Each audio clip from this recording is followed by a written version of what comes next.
We are live. Welcome We to are. West Coast Draft Podcast. You know what? There are training camps operating right now. Well, not right, literally now, because it's almost 9 o'clock at night on the West Coast. But the Chargers opened their training camp yesterday. They've got practice clips out there now. That's pretty crazy. I can't believe it. I saw the Quentin Johnson videos. Yeah. Hey, they need him to be something, man. Yeah. Mike Williams retired. That's gotta suck, man. You sign a guy, you expect him to be a starter for you, and he retires in I know. mid-July. That's hilarious. That's rough. Seahawks had a player movement today. Yeah, they did. They cut no fan. Yeah. Right. Bye-bye. Right. Which honestly is pretty exciting for a young tandem of tight ends. Yeah, Barner and Arroyo, right. Yeah, they like to do a lot of 12 personnel. So we'll see what happens there. I'm really excited about that. It was a big day in Cincinnati too. We got a new QB3, bringing Desmond Ridder home. Oh boy. Hey, he's QB3. He probably won't even make the team. Mm-hmm. He'll be their He'll be their practice squad QB. But not gonna be worried about losing him. That's for sure. No. I mean, as far as it's like your QB3, obviously Joe's 1, Jake's 2. The QB3 competition, it was Logan Woodside. It was Logan Woodside. They kind of Desmond Ridder, and I'm like, okay. Worst case, that's a wash. I mean, yeah. Logan Woodside. So, yeah, as long as he's never actually any higher than, as long as he's not QB2 or higher, I don't have a problem with it. They also got a former first-round pick, Taven Bryan, on the interior defensive line, so that's fun. Oh my God! I forgot about Taven Bryan. He's still in the league. I forgot he was still in the league. He's still in the league. I remember, he got drafted onto an elite D line and still stunk. Yeah, you know what? He had a couple good rotational years in Indy. Mm-hmm. But as a rotational guy, he's never been like a star. Yeah, cool. He might make the team. He's got short arms. He does have short arms. I remember when Taven Bryan was still at Florida. Mm-hmm. There were articles written about how he was going to be the next TJ Watt or JJ Watt. With those, I still remember those because the name just T-Rex stuck arms. with me. With those T-Rex arms. Yeah. Jesus Christ. Yep. Yeah. I still remember those articles. I don't even remember why I remember those articles. I think it just stood out to me, so I was like, man, I gotta remember this name. And it was like 2 years before he was drafted. And then I was like, and then he ended up going in the first round. I'm like, man, I remember when people calling him the next JJ Watt, and he ended up being the 29th, 30th overall pick in 2018. And yeah, it hasn't worked out. But he's still in the league, to his credit. Which, good on him. Billy Price isn't, and he was our first-round pick that year. That Brett Coleman tweet always makes me laugh. It's just a pile of numbers, but you can always point out Billy Price. Yep. Hey, man, you know there's been one bad center drafted in the first round in the last 15 years, and you know exactly who it is. Mm-hmm. Oh, man. Good old Billy Price. Good old Billy Price. Of course, it was the Bengals, too. And I wanted them to draft Lamar that year. I really did. And, man, part of me is like, oh, man, vindication. Another part of me is like, no, I can't say anything good about Lamar. So that's the eternal struggle. That's the eternal struggle. Huskies had 2 big recruiting wins the last few days. An absolute elite name in Blaze LaVista. Blaze LaVista is a fantastic receiver name. Like that, dude. I was saying this. I forget who I was saying this to, but in the next 5 years, we're gonna be seeing some of the dumbest white names in college football. All the millennial parents giving their kids dumbass names. Yeah. Blaze is kind of up there, though. I'm sorry. Blaze is. I mean, it's kind of sick actually for a receiver. It is. It's very Dickensian. That's a very. If Charles Dickens was writing a name for a wide receiver, it would be Blaze LaVista. Blaze LaVista. That's right. What's up, Adriel? What else is going on? Oh, TJ Watt extension. That's official. Yeah. Let's see. Oh, Karlaftis. And Karlaftis too, right? Yeah, there were a couple extensions since our last pod.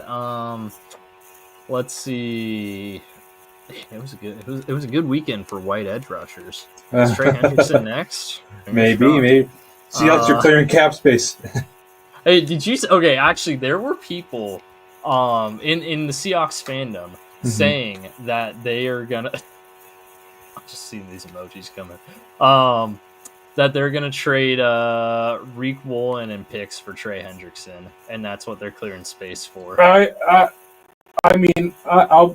don't think they're extending Reek, but I have seen zero smoke of that. I have zero. I don't think this is a system that really.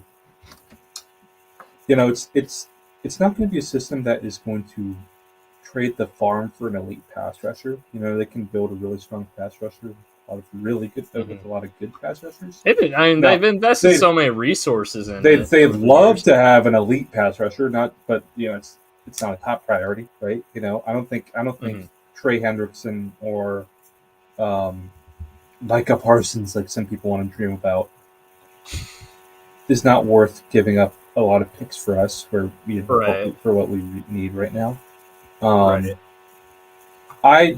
There's like that's Twitter fan trades. Oh, yeah. I've seen no actual smoke. The idea has been floated by like Staten people. He doesn't have sources or anything. So, and Staten's like, no, I don't think they do it, but it's interesting because those have been the people who have been in some pretty long contract negotiations this offseason. Have been the edge rushers. So, oh boy, here we go.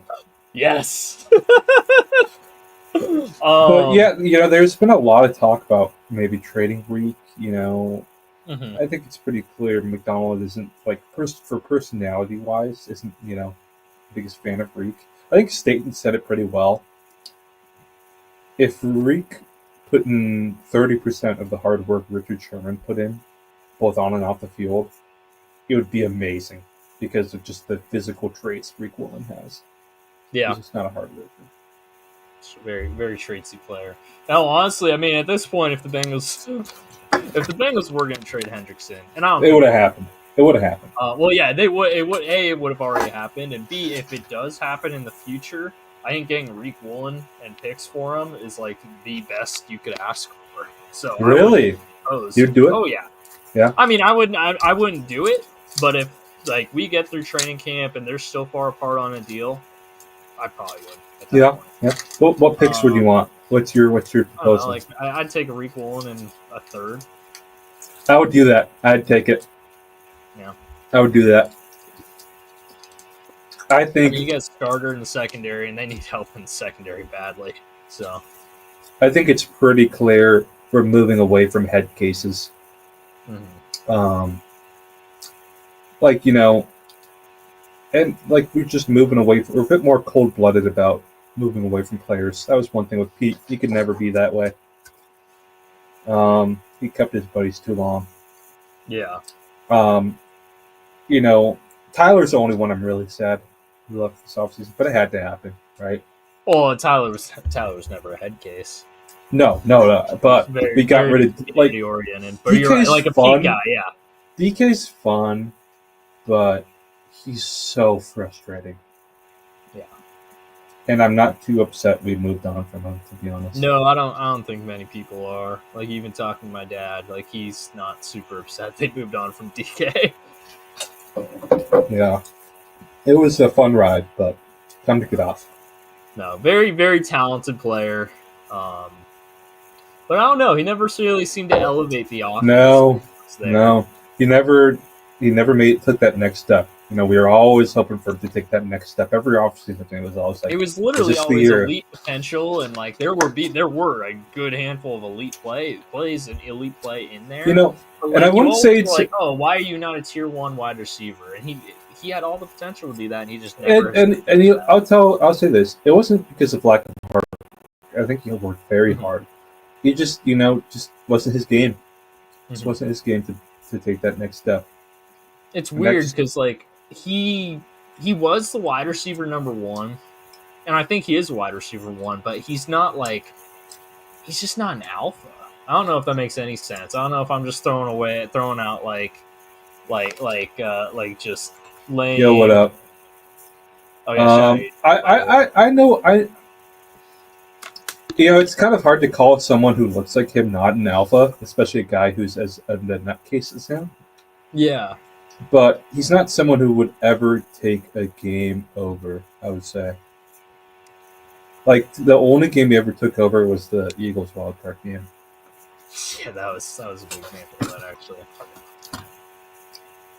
But you just never, like, after that game, you're like, oh, wait, this could happen. And then it was never like that. That was again. second to last game of his rookie year, too. Yeah, That was the last game, yeah.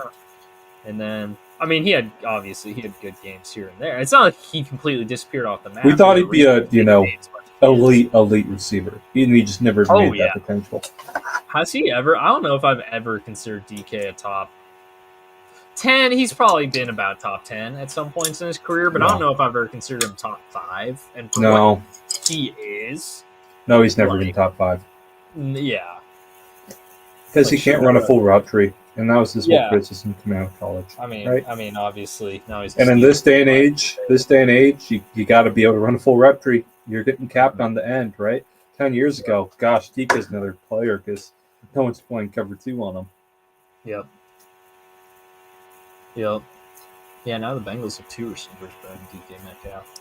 Who would have thought in 2020? Actually, it's funny. I was going back through like some history, and I remember back in 2020, I did not like the T. Higgins pick at all. Like, I was not a fan of it. I remember that. And obviously, that aged very, very poorly. But it's funny because my draft crush on DK Metcalf was massive. I thought he was going to be a monster. When the Bengals drafted Drew Sample, I got so excited at first because when he said "duh," I thought there was DK Metcalf. Oh no! Oh my God, AJ Green and DK Metcalf. That's an insane combo. Let's go! And it was Drew Sample. So elite blocking tight end. Elite blocking tight end. That's right. But man, I love DK Metcalf coming out, and I did not like T. Higgins coming out. Now it's funny because they're probably about the same tier, but I like Higgins better because I'm biased, and also just because I think he's more well-rounded as far as what he does. What he can do is a different story because DK Metcalf can't do whatever he freaking wants. He's a baller. He's just not. I don't know. Maybe it's a. He's not. He'd be a much better basketball player. Basketball player, man. The thing is, NBA players are so tall. Like, he's 6'4". Like, that's true size. Yeah, no, I mean he's just a great athlete, but how does it translate into football? You know what? He should have played linebacker at the end. Yeah. DK, he's the Nick Harbor of 2019. Yeah, that's honestly it. There you go. I think DK Metcalf's a little more. That's okay. You'll make it, Emily. I believe in you. No, I have faith in. What was I gonna say? Oh yeah, no. Nick Harbor's a lot less refined than DK. Mm-hmm. DK coming out. I mean, was he extremely polished? No. Could he run a route tree? Well, no. Could he run a 3-cone drill? Well, no. But man, I think Nick Harbor does have to think about playing edge, man. He should play edge. I'm gonna be honest. But we'll get to that as the college football season gets into full gear. What else before we get into the Saints here? What other NFL news is there, or college news for that matter? I think that's it. Yeah, I can't think of anything else. Oh, all the second-round picks are signing now. Oh yeah, that's right. I mean, what did I not address that? We talked about how none of them had signed. Oh, no. I didn't address that. Emmanwari signed, and he did get the full guarantee. He got the full guarantees. That's right. Demetrius Knight signed before Shamar Stewart. Is he like one of the last unsigned players now? Shamar, he is the last first-round pick that is not signed, and he's. Well, what about second-round pick? I have second-round picks. I don't know. There's probably still a couple second-round picks that haven't signed. I don't know off the top of my head, though. Probably Quinshon Judkins. Oh, yeah, it's a good call, actually. It's hard to sign when you're in jail right now. It's hard to sign a contract from jail. Actually, hold on. Let's see. Second-round picks. Second-round signings tracker? Let's see. Oh, here we go. Oh, sweet. Yahoo's got literally a second-round signings tracker. Let's go. 34, 35, 36. Okay, so yeah, Judkins remains unsigned. TJ Sanders signed, so this is a little out of date, but I remember he did sign. Will Johnson with Cardinals hasn't signed yet. Must be about injury guarantees. Oladejo hasn't signed yet. And that looks like... Oh, and Makuba hasn't signed yet. So it's Makuba, Oladejo, and Will Johnson, and Judkins. So there's 4 left. So there's 4 second-rounders and Shamar Stewart. Yay, Shamar Stewart! Although, you know what's funny, actually? The language that was preventing Shamar Stewart from signing, guess who has it in their contract? Who? Demetrius Knight. Wasn't a big deal for Dean Knight, I guess. That's so funny. Well, and you know what's funny, too? I'd love to hear some dad jokes. What was I going to say? Anyways, the funny thing about that is the big thing with Shamar was like, I don't want to set the precedent, and I don't want to be the first Bengals player to have to agree to this part of the contract. Guess what, Shamar? You don't have to be. Demetrius took it off your hands, man. So shout out Demetrius, man. That's getting off on a good start with your second round pick. Oh, there was an NFL news today. President Trump threatening to not allow the stadium deal if they don't change it back to the Redskins. It's so dumb, man. I don't want to get into politics on this podcast, but that's just so dumb. That's just dumb. So dumb. They'll bring so much money to the city too. Which, granted, it's DC. Like they're not. Why do you even care? He does not.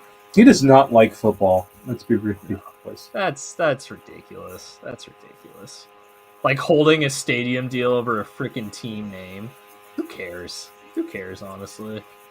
You're the president. You don't really have the authority for that. Yeah, right.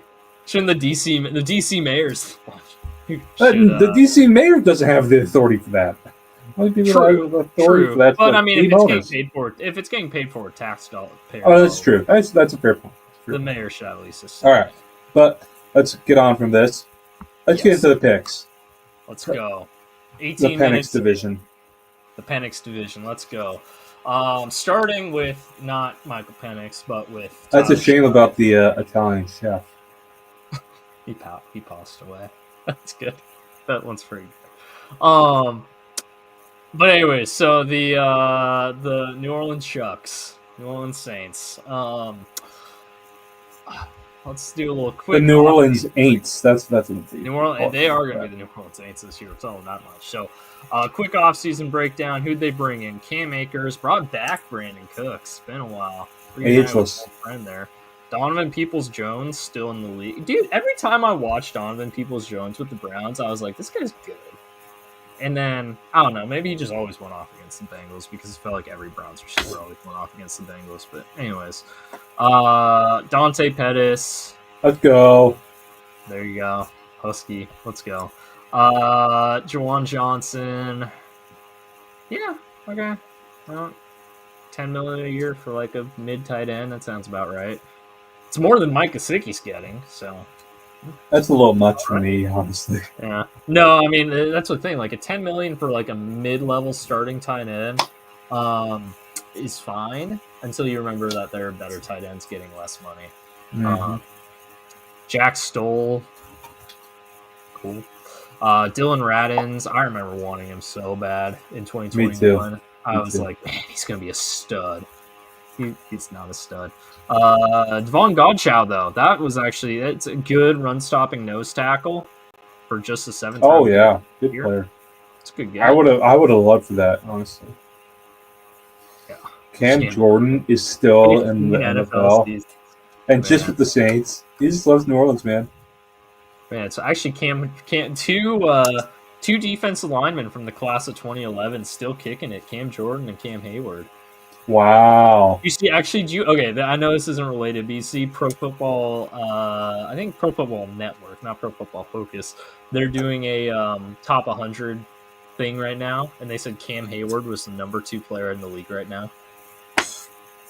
He took a step back last year. I like Cam Hayward, but 2's rich, man. He took a big step backwards last year, too. Keanu Benton was taking a lot of the snaps. Right. I am still not over losing Keanu Benton by a pick or 2 and taking Cam Young instead. I'm still not over that. Oh, Cam Young's rough. He got cut by the Packers this week. 2 years into your NFL career and you're not 19. That's rough. Chase Young had a pretty good year in New Orleans. Got paid for it. I still can't believe he's making $51 million. That very rich deal. Don't get me wrong, but hey, good for him. You have no cap. Just tank. You don't have space.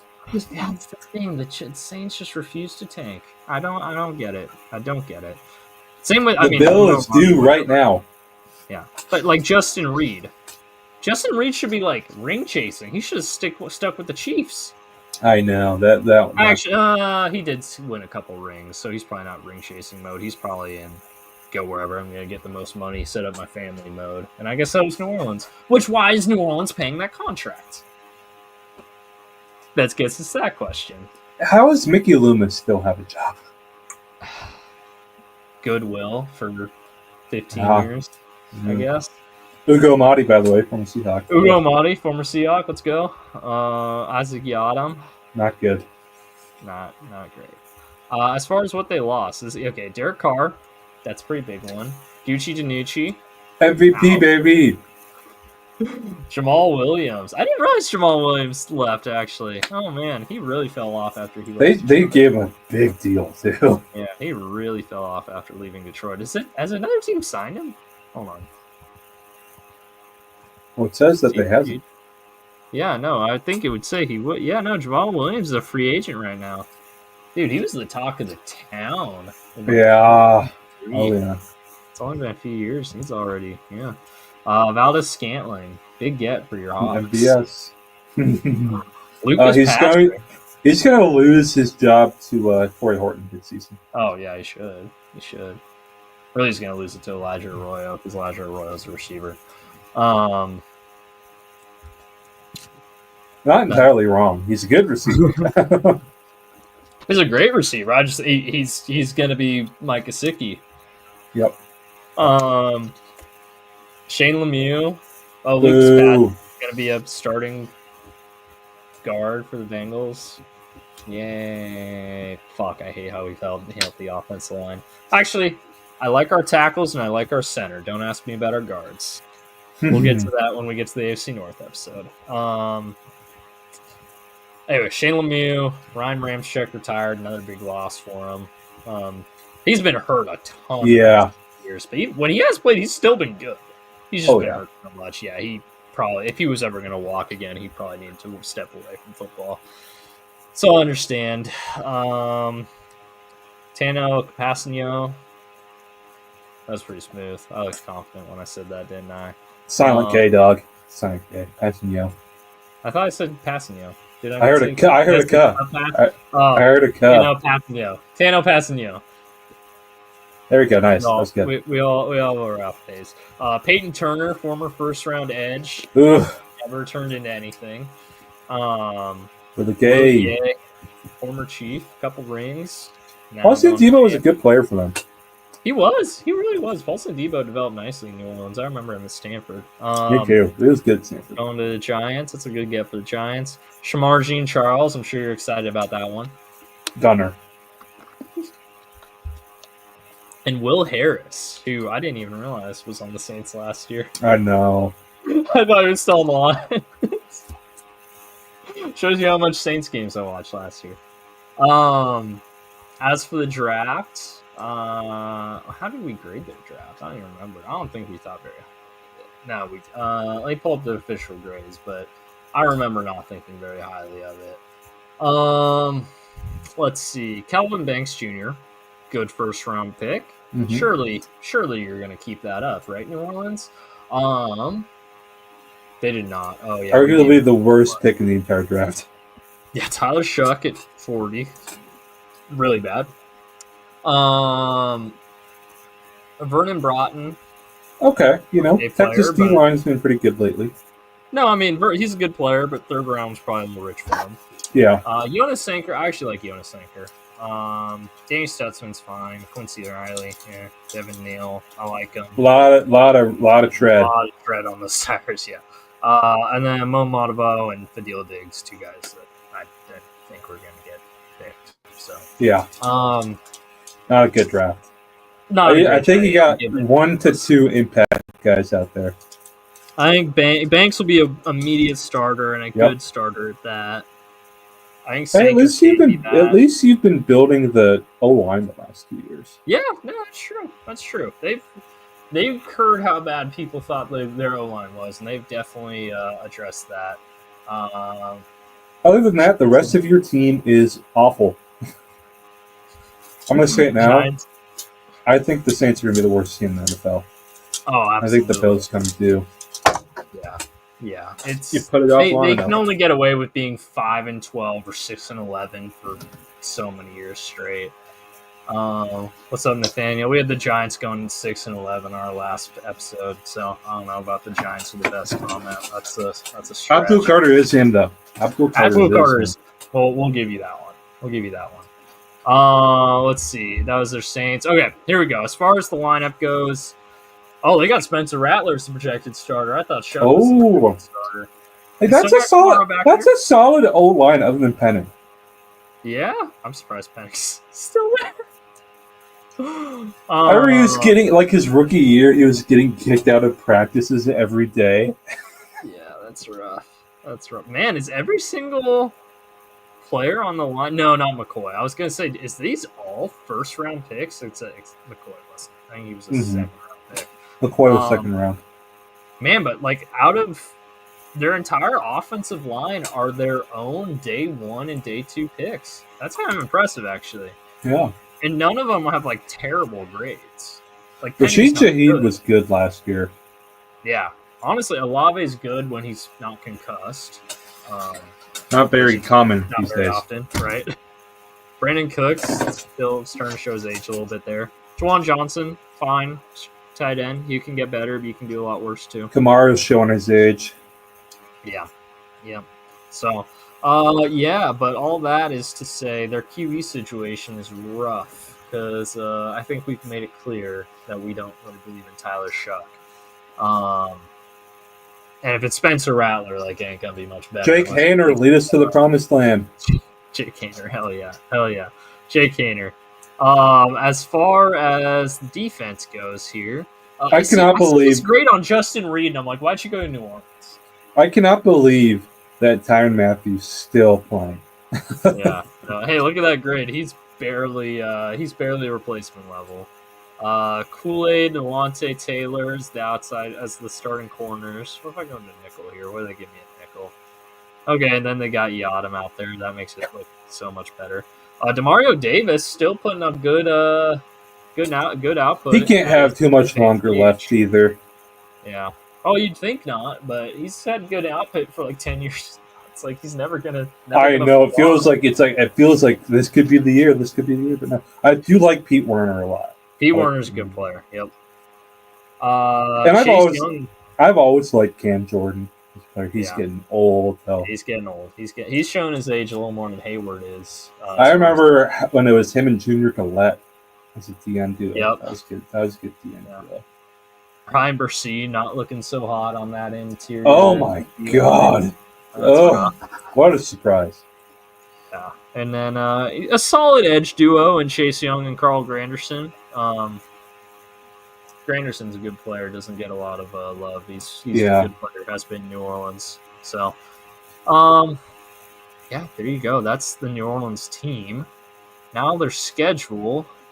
It's rough because they have to play the NFC West, which I think is top to bottom.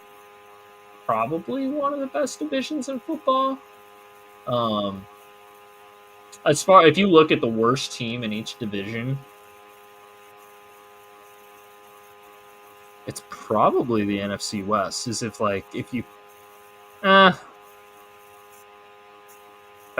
NFC North. Mm-hmm. But it's close. It's close. Mm-hmm. I think like if you're saying the Cardinals are the worst team in the NFC West, Yeah. That's probably. All right, let's get to the picks. Yeah, let's do it. So speaking of the Cardinals, just brought them up. They are going to New Orleans to open up the season. Cardinals? Oh, by the way, we forgot to talk about the biggest addition. Oh yeah. Kellen Moore. Wait, who? Kellen Moore. Oh, duh. Yeah, they got a new head coach and new coaching staff as a whole. That is pretty big. That's a pretty big deal. In fact, let's see. Who are their coordinators now? Might have some. Let's see. Coordinator additions. We're looking at Doug Nussmeier. That's their OC. Okay. Brandon Staley's the DC. Oh boy. Oh boy, poor Saints. All the optimism just went out the door.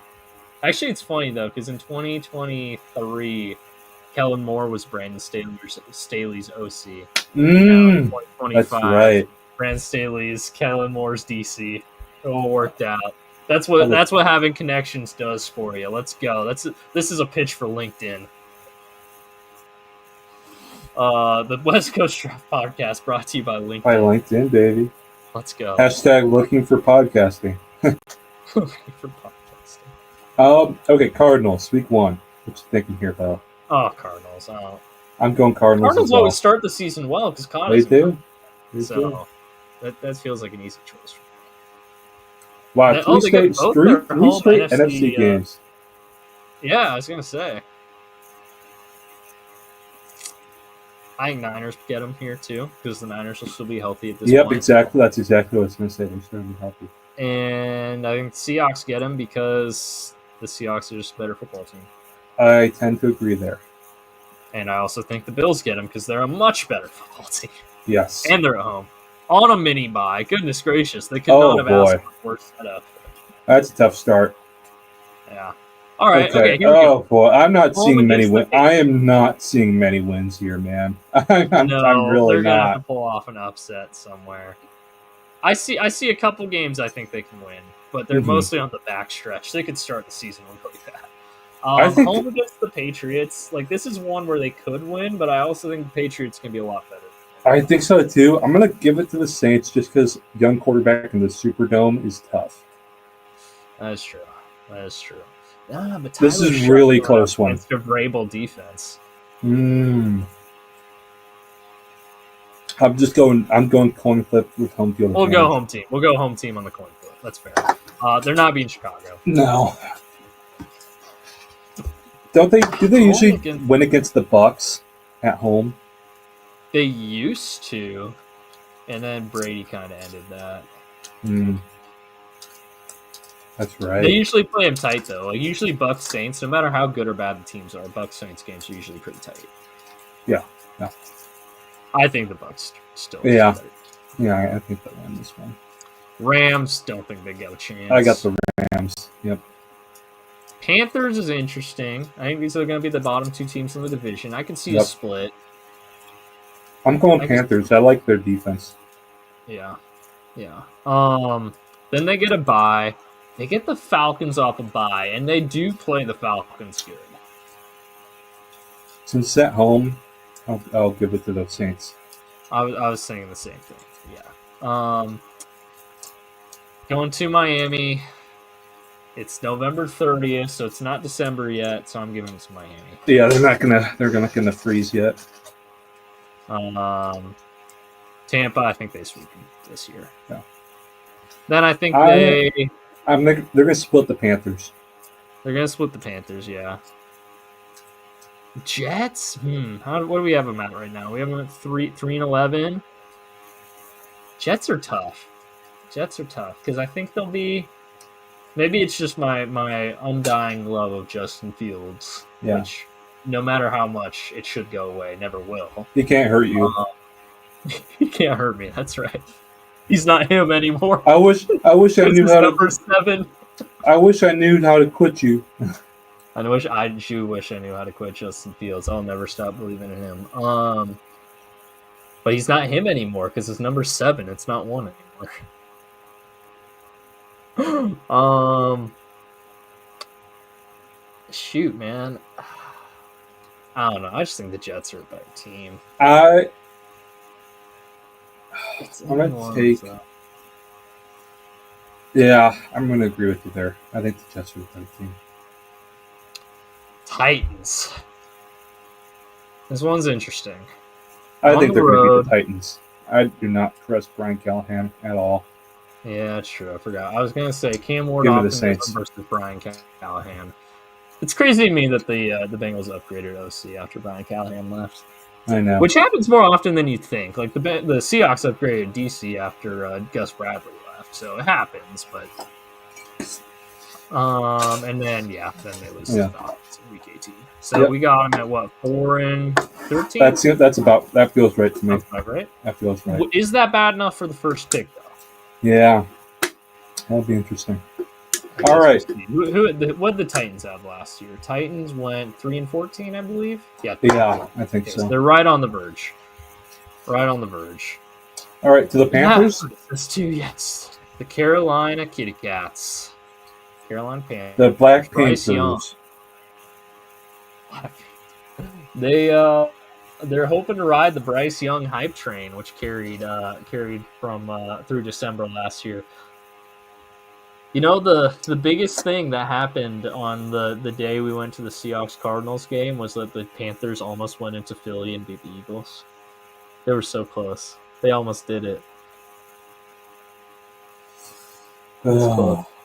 Man, Bryce Young, I know it's kind of in the Justin Fields conversation of guys that I should quit, but I just can't yet. I think Bryce Young played his way into that. He got a lot better last year. Canales was very good for him. Yeah. Dave Canales is a good coach. I think if you can say anything about the Panthers, I think they finally got their coaching situation right after the Matt Rule and Frank Reich experiments failed miserably. Looking at the team, though, brought back Andy as the backup. Rico Dowdle, that's a good get from the Cowboys. 1 year, $6.5 million. Especially with Jonathan Brooks probably going to be out another season. David Moore. Sure. Your old friend David Moore. My old pal. He had really good games against the Panthers. Yeah, that's why they signed him. Renfro coming. He wasn't ever officially retired, but it certainly felt like he was coming out of retirement to join Bryce. Going back to South Carolina, or not South Carolina, to the Carolinas, I should say. Clemson legend there. Tommy Tremble makes about the same amount per year as Mike Gesicki. Every single tight end contract I'm going to look at, I'm going to compare the Gesicki deal. Tommy Tremble is not as good as Mike Gesicki, and they're making about the same amount of money. So that's a win for Cincinnati. Brady Christensen, Austin Corbett. Okay. Patrick Jones, that's a good get. It's a good player. My old he was in my draft rushes. Yeah. Then again, every edge rusher looks good in Brian Flores defense. Every defense player, period, looks good for Brian Flores. So they're getting good players in, man. Bobby Brown.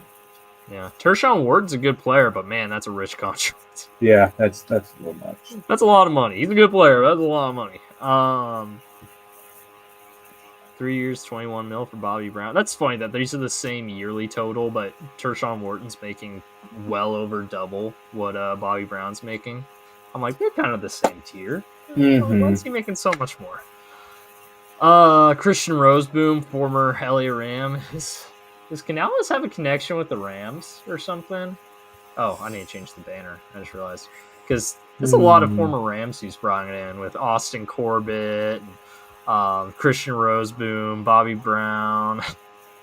A lot of former Rams. Maybe a coordinator does. Maybe.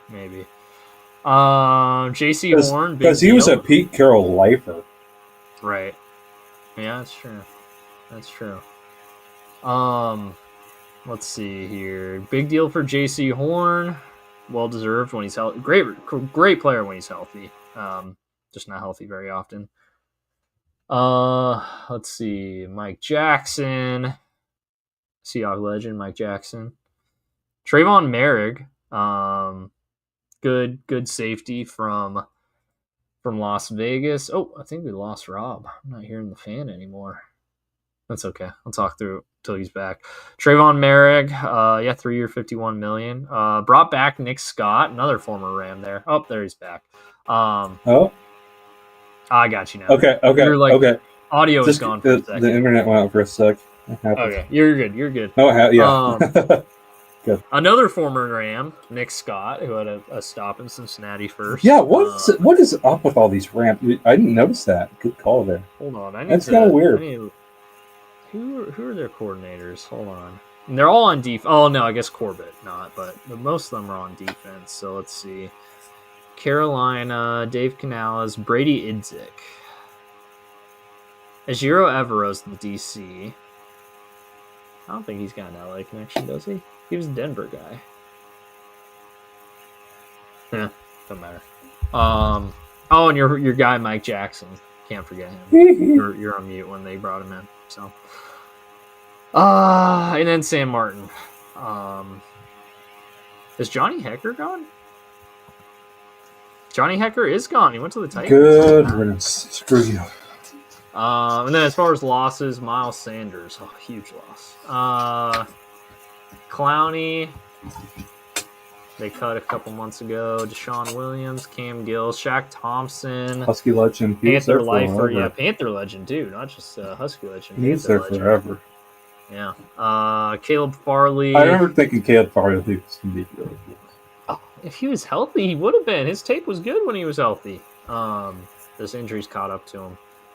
Actually, fun fact about Caleb Farley, he was the first college player to opt out of the 2020 season to focus on the draft. That's right. And that was a good decision for him because it prevented the injuries from being an even bigger question mark problem. You're off of football, and he still ended up being injury prone. Dane Jackson, Jordan Fuller. Jordan Fuller, a good player. A. Pinheiro and Johnny Hecker lost their entire special teams unit, except for their long snapper. As far as their draft, I believe we really liked their draft. Let's see, we gave it A. Yeah, we gave it an A-. I like their first Emac, obviously a stud. Scorton and Uma Milan, a couple good edge rushers there on day 2. ETN, Lathan Ransom, Cam Jackson, Mitchell Evans, Jimmy Horn. I really like Jimmy Horn. Day 3. Yeah, Jimmy Horn's going to be a guy who just contributes in the NFL. Probably never a star, but just like, man, his athletic profile minus his size is really good. And he was just produced no matter what at Colorado, man. Oh yeah, he actually had high character, unlike half the players on that team. Every time you watch Colorado, man, Jimmy Horn was going off. It felt like. Oh yeah, he was a baller. I like Lathan Ransom too. A little biased because he's a Tucson South Point guy, but I did too. I thought that was a good value. He was a defensive captain for Ohio State last year on a good defense. Really developed well his last year in Columbus there too. So I think he can end up being a good contributor for them from their day 3 class. And then the offense here, man. Look at that. Look at that grade for Bryce Young. You know what? I'm going to say it. I'm proud of Bryce Young. He was buried 3 games into his sophomore year. People were already talking about how he was never going to be an NFL quarterback. 3 he games got benched, yeah. Year. And look at that. Obviously, 22nd out of 42. Nothing to write home about necessarily, but a 74.4 grade's good. He had a good year last year when he got back in there. So shout out Bryce Young, man. I still believe in you, and I'm proud of your development. I'm proud of you in just keeping it work, making it happen. And I can say that because I'm taller than Woo! I can talk to you like I'm your dad, because height-wise, I kind of am. Anyways, Chuba Hubbard, good player, really good player. Didn't do much his first couple years. I mean, he was always like, oh yeah, Chuba Hubbard. And then last year, just kind of felt like he went off. Another guy who really developed well under Canales. Xavier Leggett did not have the rookie year that I think either of us thought he would, but still a young player. Adam Thielen still producing pretty well at an advanced age. I can't believe he's still in the league. I can't believe he's still good. And then T-Mac, of course. Offensive line, hey, Robert Hunt and Damian Lewis. Remember when they paid like $1 million freaking or not $1 million, I was gonna like $100 million to these two guys. They paid a lot of money for those guys. Hey, to be fair, look at Damian Lewis had a career year. Yeah, hey, good on him. Dave Canales found his guy. Icky and Moten. Icky's turning around, solid grade there. Moten's always been pretty good at right tackle. Tight end position's rough. JT Sanders, man, I remember there was a period where we really liked JT Sanders last year.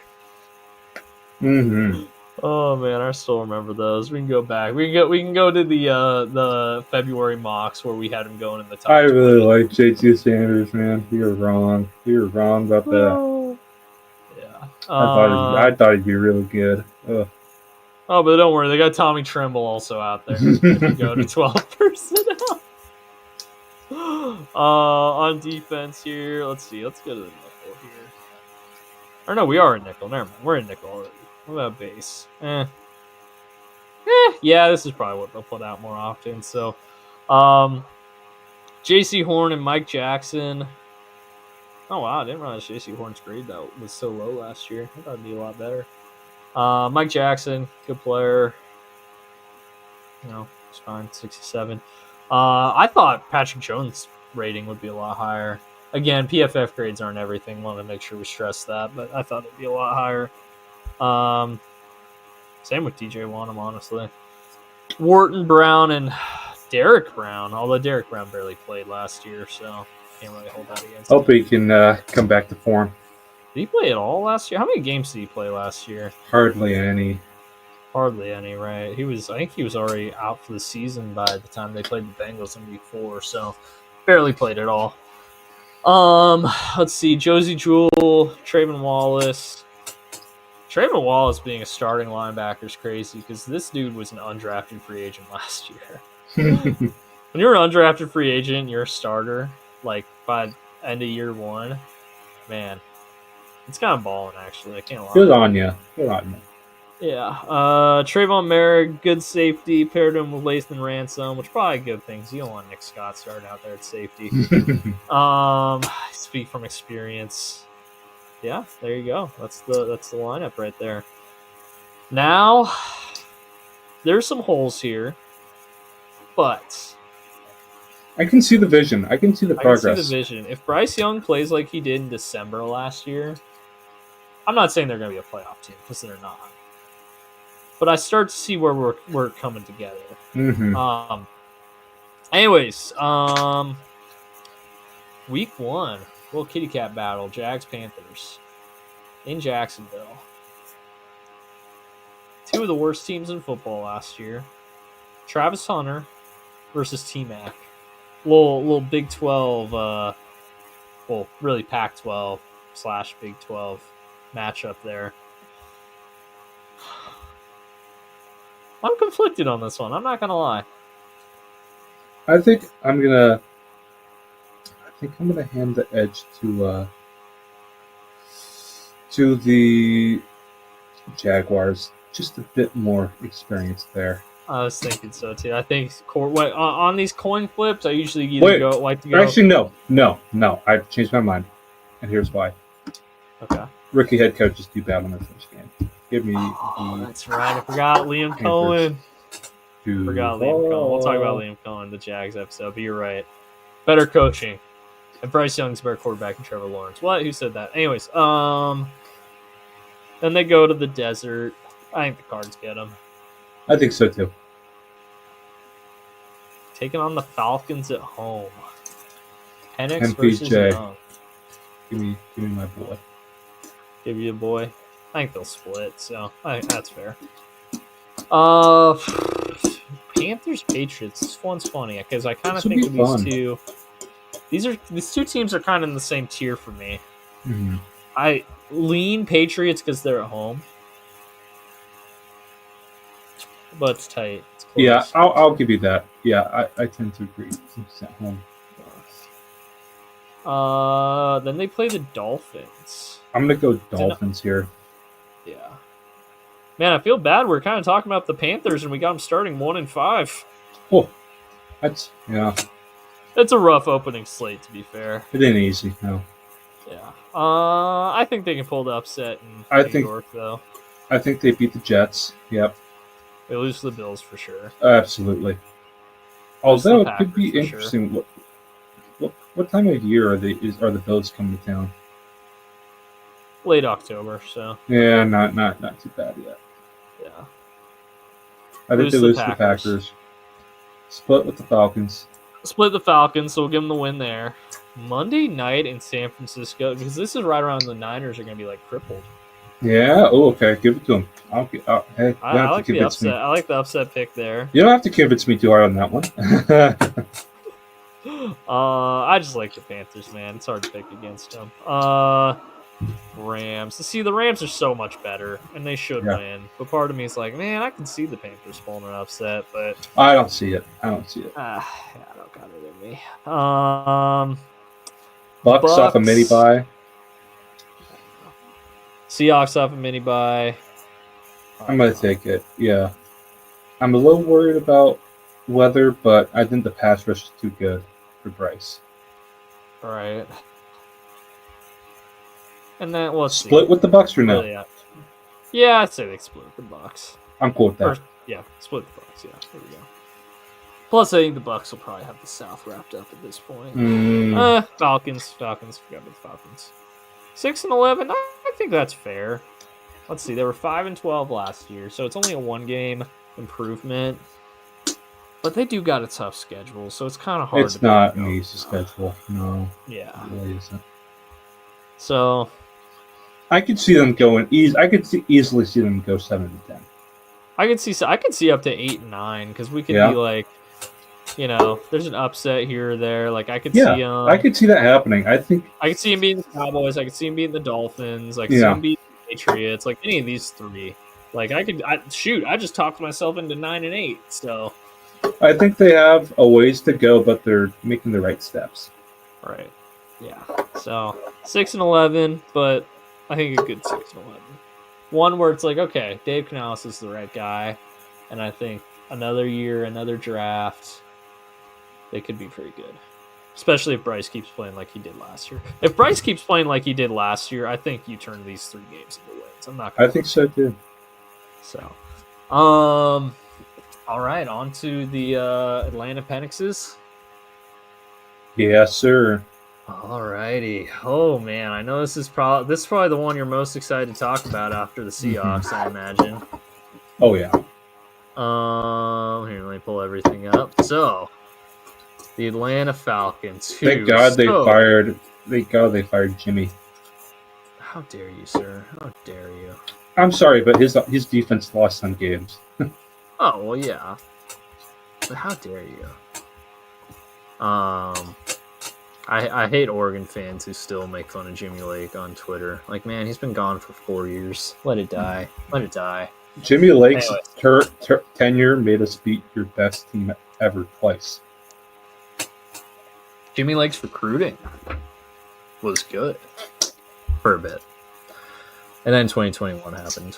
But we won't get into that. Hey, Denzel Boston was a Jimmy Lake guy. Don't forget that. I know it's hard to remember that because it was like 3 coaching staffs ago, but Denzel Boston was a Jimmy Lake guy. So, okay, let's do it. Atlanta, Easton Stick signed with the Falcons. Cool. He was terrible. Jamal Agnew. Okay, solid kick returner. Daryl Hodge. Brought him back. Jake Matthews, really good player. Yeah, still kicking, still producing. Storm Norton.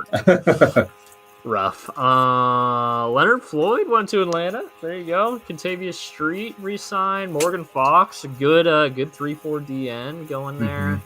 Devin Diablo. Great name. Solid player. Yep. Mike Hughes. Kevin King can't quit the Jimmy Lake boys. No, he cannot. I loved when he came out of retirement just to play for Jimmy last year. I know, right? They must have liked him enough to bring him back. Jordan Fuller, of course, signed with Falcons, and then they brought in a new long snapper on a 4-year deal. They signed their long snapper to a 4-year deal. Let's go. Hell yeah. Get that bag. Get that bag. It needs to be noted, of course, who let's see. Does need to be noted who the new DC is, of course. We're looking Ryan Ulbrich. Yep. Because his son's the reason they're at the break cause. Yep. As far as losses go, lost Rondale Moore after just 1 year. Philip Dorsett, Ross Dwelly, Drew Dahlman, big loss. That's a big loss there. Yep. Lorenzo Carter, Matt Judon, who's still a free agent, so he could come back theoretically. Man, Matt Judon fell off hard. He was really good in New England just a few years ago. James Smith-Williams, Damone Harris, Eddie Goldman came out of retirement and then left. That's a lot of players, man. Yeah, Justin Simmons is still a free agent. Look at all these defensive players. Yeah, Justin Simmons. Look at all these defensive players they lost. He was so good for them, though. Yeah, he was. I don't know why Justin Simmons, he keeps hitting free agency. He's the what's his name? The Vikings O lineman that hits free agency every year.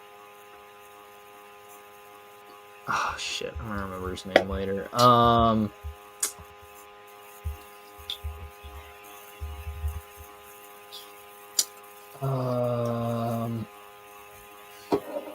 remember it later. It doesn't matter. Dalton Reisner. He's a Dalton Reisner. Yeah. 2 former Broncos, by the way, too. So yep. I didn't about that. Anyways, so yeah, lost a lot, especially on defense. Which when you bring in new DC, it's gonna happen. Yeah. Not a lot. They had one of the weirdest drafts. They did. They didn't really. They traded the future at all. first. No, James Pierce. I could see Jack Nelson play center. Yeah. He'd be a tall center, but he moves. Yeah. So as far as defense, they got Jalen Walker and James Pierce. So a couple edge linebacker types. Well, James they Pierce needed it. Their Walker pass rushing was so bad. Xavier Watts is a fun player. Billy Bowman's solid. Yeah. Jack Nutt. I like the players. I just wish there was more, and they didn't. The capital's not there, but the players themselves they got not bad. We gave them a B+. So yeah, I mean, good players. Braylon Trice is going to be back this year too. Yeah. Base here. No, they won't be on that base. They'll be Rook. Row. Actually, that's true. Yeah, we gotta get Ruka on the board. As far look at Penix's grade. Oh baby, but man, that's a good grade. Anyways, the team itself here. Honestly, you're pretty fine if you're a center playing next to these 4 guys. That's true. Their offensive line is freaking good, man. This honestly is a top 5 O line in the NFL. Oh, for sure. And Lindstrom's the best guard in the league. Jake Matthews, even older, still a really, really good tackle. Caleb McGarry. Nicely. And then Matthew Bergeron, who I did not necessarily love that pick when they made it, but he's come solid. on. Will this be the year Kyle Pitts is good? Nope, it will not. Drake Look at all those toys. Good receiver. Has Drake London been extended yet? I don't think he has he? I don't think so. No, he was. Was he extended? Okay. Yes. Hold on. Let's just confirm here. We'll be fast. Drake London contract.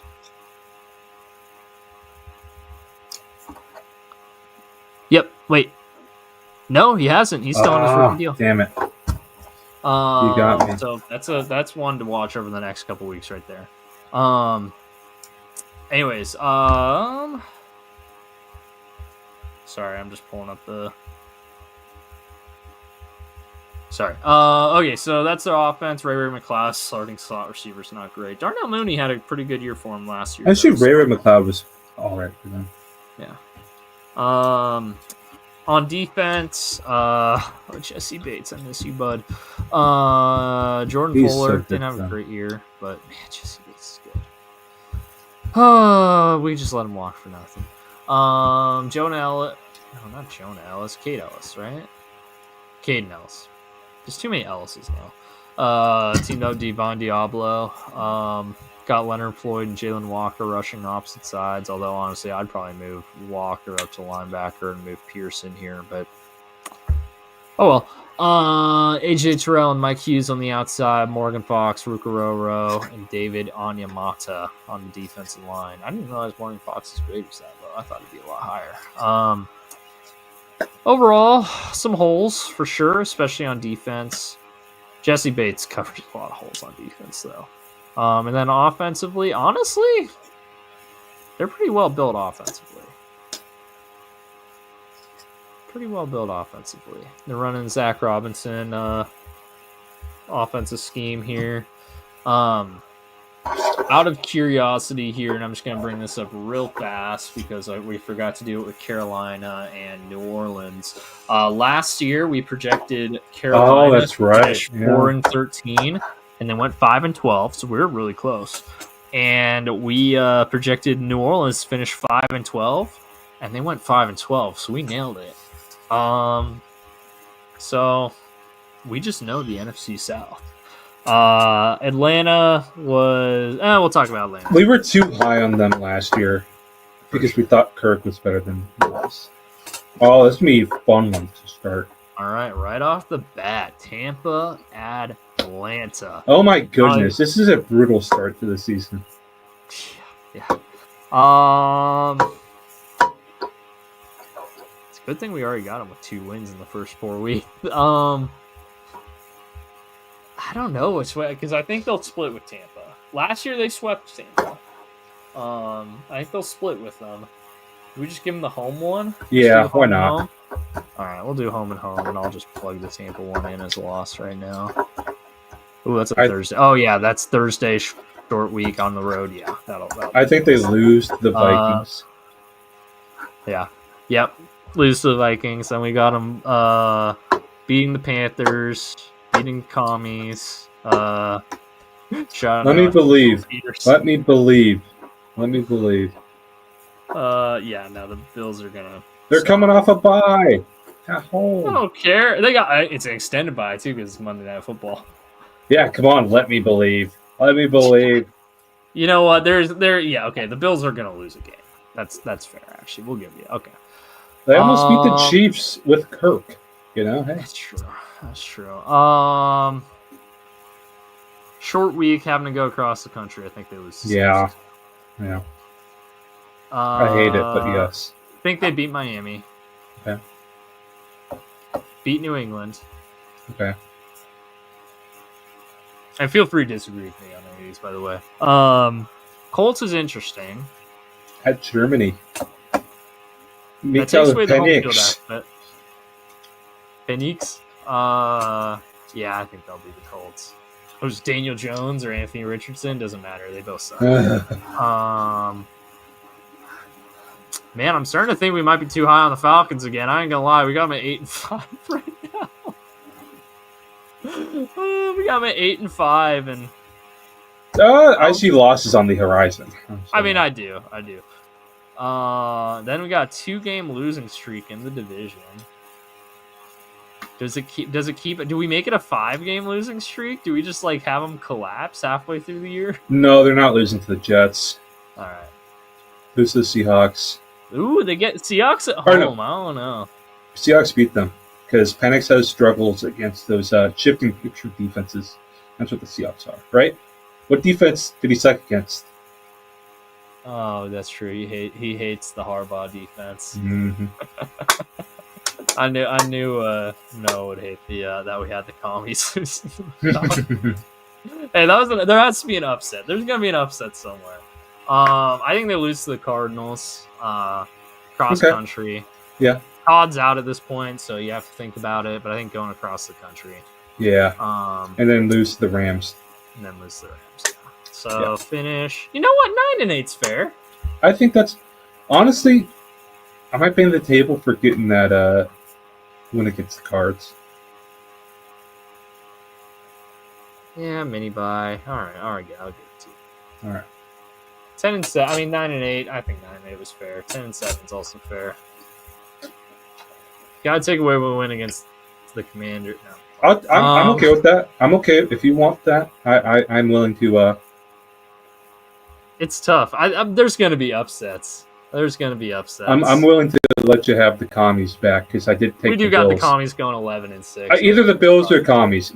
You can take the Bills one back. That's true. This would be an insane stretch if they beat the commies and Bills in back-to-back weeks. With the bye in between.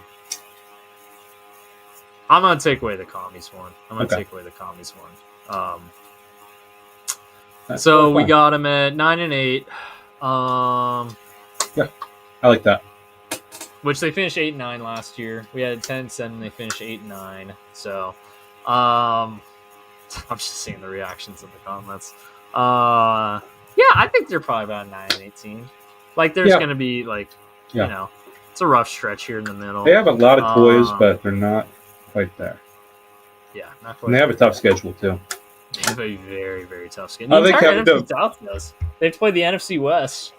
They have to play two of the biggest moving picture defenses in the NFL. The only other team that does that to that level is the Chargers. And they don't play them. Because I guess the Ravens do. Ravens do it too. Oh, Ravens too. They don't play the Ravens, but yeah, Seahawks and the Vikings. What's funny is the Seahawks and Vikings moving picture completely different. Oh yeah, no. Well, it's funny because the Seahawks, Ravens, and Chargers are all that Harbaugh scheme, and then Flores is like his own thing. His complete own thing. It's really cool. It's definitely he's the only guy who has evolved the Belichick scheme. I'd say because his big thing, he loves doing NTTs, the non-traditional campus, and so the big thing of his non-linemen are so diverse, even some of his ends, that anyone can run the pole on Tampa too. So he runs Tampa 2. Players you don't think he'll run the Tampa 2. Very fun. And that brings us to the 4-time defending NFC South. Jeez, 4-time defending. Wow. Tampa Bay Buccaneers. Man, there was a time where the Bucs went 20 years without winning the division. Now they've won it 4 years in a row. Good for them, man. Get on Todd Bowles. Todd Bowles, yeah. They almost beat the commies in the playoffs too last year. They probably should have. They blew it. It's not like there's a ref thing or anything. They just blew it. They're also the only team that seems to have Philly's number right now. They blew it against the Rams a couple years too. They did. Oh, that's true. The Rams almost blew it against them, and then they just let Cooper Kupp get wide open deep. And then the Rams won the Super Bowl against. Oh, I don't want to talk about it. Anyways, rough memories. Anyways, but Tampa Bay brought back Kyle Trask to be Baker's backup. Brought back Chris Godwin. Sterling Shepard. Real fast, one quick thing with Tampa. It's kind of crazy that they went from Brady to Baker and upgraded. Not to say Brady was bad at the end, but the way how Baker could do more the past year and a half is better than what Brady was that last year in Tampa for sure. Absolutely. Brady's last year in Tampa was bad. It was tough. Yeah. So it's just kind of crazy to me to think about that because I remember after Brady, after Brady retired, everyone's like, "Oh, the Bucs are going to be the Caleb Williams team." And Baker's just been really, really good in Tampa. Mhm. So Shout out to Bowles for keeping him getting good OCs too. yeah. Oh yeah, he's just That's got hard. A good That's the training hardest room thing right for now. a defensive head coach is finding good Yeah, no, assistants on offense. Yeah, no, he every Bulls OC ends up being an offensive coordinator after like a year or two. I know. Except for Byron Leftwich, that one didn't go so hot. So that's okay. So yeah, be on the lookout for Josh Grizzard, who's their new OC. Josh Grizzard. Hold on, I pull up a picture of him because I've never seen a picture of this. Nice guy, pull, man. That's a good pull. This guy. Be on the lookout. He's going to be the. He looks like a OC too. This guy's going to be boy. OC of an NFL How old is he? team How old is he? Year. He's 35. Wow. Just That's... like the. So, like every head coach getting hired these days. Yeah, right. Every offensive coach. It was so funny that we literally went our transition in head coaching was a guy half the age of the previous. That was pretty perfect, actually. Literally there you go. Half the age. So, and for the record, but Tampa Bay. Oh, go ahead. No, I was just saying. But Pete ran around a whole lot more than Mike ever does. That's true. Anyway, so Tampa Bay went 10-7 last year. Guess what we had him going at in our preseason picks? What? No guess. Oh, guess? Yeah. 9-7. 10-7. We nailed it. We nailed half the NFC South. And the other half, we were only like a game or two off. We kind of killed. We know this division. We know this. We know the South. Anyways, back to the Bucs though. Brian Sterling Shepard, Charlie Heck, Ben Bredesen, Anthony Nelson, Hassan Reddick. Hey, there you go. Todd Bowles can't quit Hassan Reddick. No, he cannot. Greg Gaines, Levante David, Anthony Walker Jr. Oh, and Levante. I just skipped over Levante David like it was nothing. He's still kicking. Let's go. For him. Anthony Walker Jr., Bryce Hall, Kendall Vildor, friend of the pod, and Riley Dixon. So not a huge, as far as a lot of guys they brought back, not a ton of acquisitions. Hassan Reddick's probably the biggest one here. As far as losses go, Chase Edmonds, okay, Robert Hainsey, Justin School, Shaq Barrett, retired. No, he came out of Tryon. Yeah. Joe Tryon's busted. Yeah, Joe Tryon's been busted, unfortunately. Will Golston, he was there for a long time. Oh yeah. KJ Britt, Troy Hill. Troy Hill, man, he had a couple of great years in LA, and now he's just been bouncing around teams since then. Javier got a big deal in Cleveland, and it's just been rough since. Ryan Neal. He played better than both Quandre and Jamal. Is Jordan Whitehead on the streets right now? Is he not in a theme? He had a few really good years in Tampa. Yeah, he had some good years. Yeah.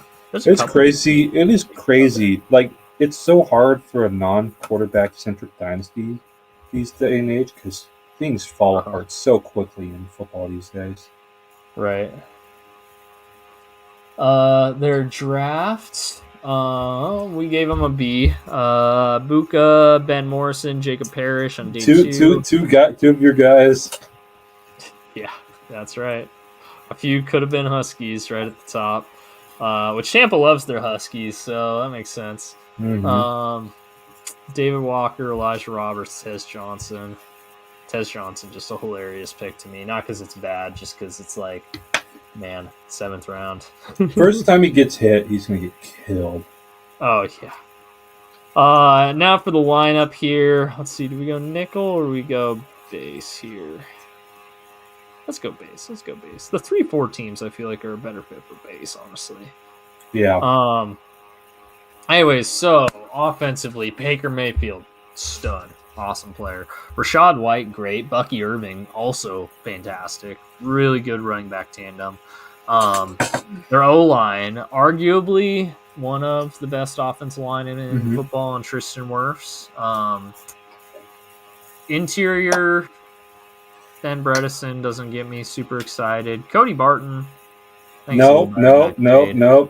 Different. Or not Cody Barton. You're fired, hot chat. I like for Graham Barton. There you go. I should have forgot. Now that Mosh is here, you got to get his image up there. Oh yeah. Bang! What a headshot! What a headshot! Anyway, you were thinking Cody Mosh. That's what happened. Yeah, right? That's what it was. I definitely just didn't forget Graham Barton's name completely. Luke. I liked a lot of here's why their tackle tandem's good. They got a good tackle tandem. Here's why the Bucs are just such a good team. They're just like their personnel department just keeps bringing good players, man. Yeah. Oh yeah. Jason Light quietly, for a long time in Jason Light's career, he sucked, but he kept that job and he really figured it out. And he's ever since I'd say 2017, 18 is when he really figured it out. I'd say. Yeah. Really a lot of talk gets made of Howie Roseman, deservedly so. Eric DaCosta, deservedly so. As far as the best GMs in football, Les Snead. Jason Light quietly went from really mid to bad to probably a top 5 GM. Absolutely. I think Les Snead gets carried by McVay. Oh, no, he's made some good rosters, man. I think he's been bailed out in the post Super Bowl part by McVay. That's fair. He made a good roster because he bet it all in that year. And got bailed out after because McVay. I think McVay is the best coach in the NFL. I agree. I really freaking wish he got burnt out, and he really got burnt out, like what he said he was. Yeah. You're so close. You're so close to being free. As far as receivers go, who are you going to say is the best coach in the NFL? I was going to say I don't know if he's the best because Andy Reid's still really good. I think McVay elevates his team the most of anybody. I think you could argue makes him the best coach. That's what I think of it. I think he does things that Reid doesn't. Right? Yeah, that's fair. Mike Evans just an ageless wonder, man. Third highest grade receiver in the league at however many 30 years. Yeah, we keep saying this is the year, but nope. He just keeps trugging along, throwing a good in there, and obviously Chris Godwin was really good for him before he got hurt last year. Defensive line, Vita Vea carrying a not great surrounding cast. Man, Logan Hall and Kalijah Cansey are two guys I really liked coming out. They have not really worked out. No. Joe Tryon, bye-bye to you. I love Joe Tryon. Yeah. Yaya Diaby, really good edge rusher. I called that one, didn't I? Didn't I call that one? You did. You liked Diaby coming out. Reddick, I think that grade's hurt by the fact that he didn't play for half the year in New York. Yeah. So he's so good in Todd Bowles' system. I mean, you forget Hassan Reddick was drafted by. Yeah, look at these. Look at that. You can tell when he got to Philly. Just had a couple of years in Philly, and then you go to New York, and it falls off. He's so good in the Bulls system, though. He's perfect in there. Jamel Dean, good corner. Zion McCollum, less good corner, but not a bad grade last year. I'm surprised to see this grade on Antoine Winfield because he was all over the place for him last year. I don't feel that grade's fair at all. Christian Uzian, that's Christian Uzian's why Antoine Winfield's grade looks like that. Yeah, that's fair. Levante David, not quite as ageless as Mike Evans, but still really good linebacker for that for his age. Although he's the same age as Bobby Wagner, so and then Anthony Walker Jr. came in there. Not a good year last year, but that's okay. All right, here we go. So on to the picks. We already got them losing week 1 in Atlanta. Then they go to Houston. I'm gonna give the Bucs the win here. Yeah, okay, we're on. I think we beat Houston. Yeah, we're on. I'm really low on the the Texans this year. They had one of the most baffling off seasons ever. Yeah, no, it doesn't make a lot of sense to me. I think they beat I'm the excited Jets. to do them. Yeah, I think they beat the Jets here. Seahawks is tough because I think that's going to be a fun one. I think the for Bucs one are reason. better, but it's in Seattle, and the Seahawks got a mini bye. And it's cross country, but it's a fun one because it's white creamsicle on. I forgot about that. They're doing the double I know, throwback. right? Isn't that awesome? I'm gonna give it Seattle, I think. But that is going to be must-see TV with those jerseys. Yeah, I'm gonna give it Seattle. I'll agree with you. I won't. Wow, that is a tough stretch. Eagles, Seahawks, Niners, Lions. Yeah, right. You're lucky the Jets and the. I think they beat the Niners at home. Yeah, I'm gonna give it to the Lions. And I think it's the Lions. So yeah, I think going 2-2 in this stretch is a win for them. Oh yeah. Then they get the bye, and then they get the Patriots. Think they can beat the Patriots. Yep.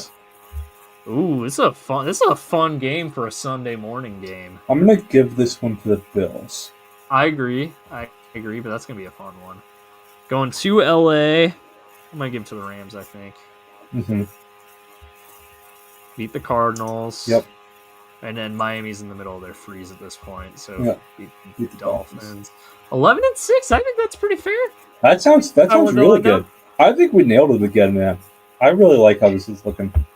11-6, 9-8, 6, 11-4, 13. Yeah, I think that's pretty close. I honestly don't know if the Saints get to 14 or 4 wins. That's the only question I'd have, really. I think maybe you give the Panthers 2 more or one or 2 more, and you take 1 or 2 off the Saints, and I think we nailed it. So there you go. That's the NFC South. Are we going to nail half of them like we did last year? I think we will. All right, Beau, spin that wheel for us. All right, we're doing spin the wheel, and then we're going to call it a night. All right, so take the NFC South off, I believe. Okay, so the NFC South is the only one still on there. So we got the AFC East, AFC North, AFC South, AFC West, NFC North, NFC West. All right, we're doing elimination. Wow, we've only done NFC so far. We forgot to shuffle. We've only done NFC so. Oh, that's right. Hold on. You're right. Hold on. I'll shuffle it now so that we don't. Yeah, that's fine. Because we want to start knocking some of these NFC ones anyways. Oh wow! So we're guaranteed to go to the AFC. We're finally getting an AFC. Okay. Let's go. All right. Is it gonna be? Looks like it's not gonna be the AFC. Barely. Looking like it's gonna be not the AFC South. Oh, all right. Second week in a row. I was in the final 2 last time. Second week in a row. Let's see if you get it. Let's see if you get it. Like, Oh! We're talking. There we go. We're talking the AFC. The stage is going to be yours. Oh man, the takes are going to be flying when that pod comes out. Holy cow! We're going to have to schedule that one here soon because takes are going to be flying. Maybe Trey Hendrickson will be extended by then. We'll see. I guess we'll see. Maybe it'll be good luck when we finally do it because I feel like that's true. We'll jinx it. No, we're gonna record it and then they're gonna sign him the next day. Oh, that's absolutely. So we should do it tomorrow night. When does training camp start for you guys? Wednesday. Same for us. Actually, wait, no. It's Tuesday for us. I think it just depends on when your first preseason game is. So if it's all gonna be the same 3-day stretch. Yeah, it's getting close to preseason football. Yep, we're almost there. Yeah, not this Thursday, but next Thursday is the Hall of Fame. Oh, yeah, that's right. Oh my gosh! Finally. So all right, almost over, my friend. Well, that is it for this edition of the West Coast Draft Podcast. I just realized I wasn't changing the banners. The Atlanta Falcons were also here. The Tampa Bay Buccaneers were also here. Join us next week, or not next week, next time, sometime this week. We'll see when we talk about God's least favorite division, the AFC North. Closing thoughts, Mr. Jokinen? If one of us gets in a division half right, all of us get a division half right. What does it look like? All of us get play. What does it subscribe? All of us subscribe. Thanks for watching. Drive safe, folks.